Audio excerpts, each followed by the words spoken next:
Guys, GMC Terrain 2.4 engine right here, same thing as the Equinox. In this video, we're gonna take out this flywheel bolts right there.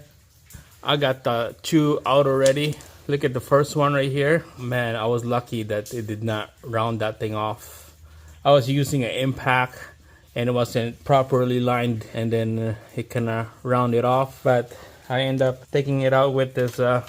Make sure you get a 6-point sockets, okay? Because man, if you don't, good luck. It will be a big nightmare if that bolt round off. It's gonna be hard to take it out. So we're just gonna quickly take this one out right here, and then I'll quickly show you guys. So I just use a 18mm short socket with a flex head breaker bar. Better to get a flex head. All right, so up on the crank bolt, I use a 13/16 combination wrench right there, or you could use a socket, stubby socket. Use that crank to spin this thing around. This is the last one right there. All right, we're gonna line it up here. All right, here we go.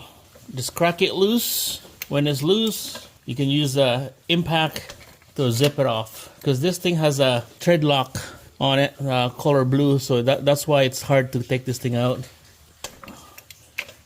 All right, looks like it's loose now. There we go. Look at that.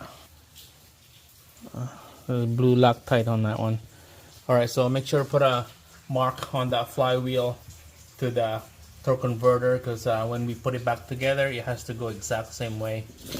All right, so if I turn this tool right here, this crank bolt, that flywheel will spin, but not the torque converter. And right there, so you can see it's moving,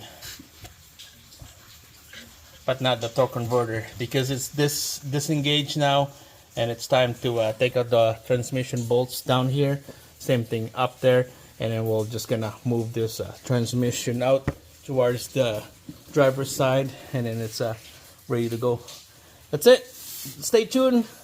Got a lot of videos on this, all the way to part 4 video, taking out from the beginning till now. I'll put the links down on the description if you guys want to check it out. GMC Terrain, same thing as Equinox, doing the rear main seal on this, taking out the transmission. That's it. Thumbs up. See you guys again on the next one.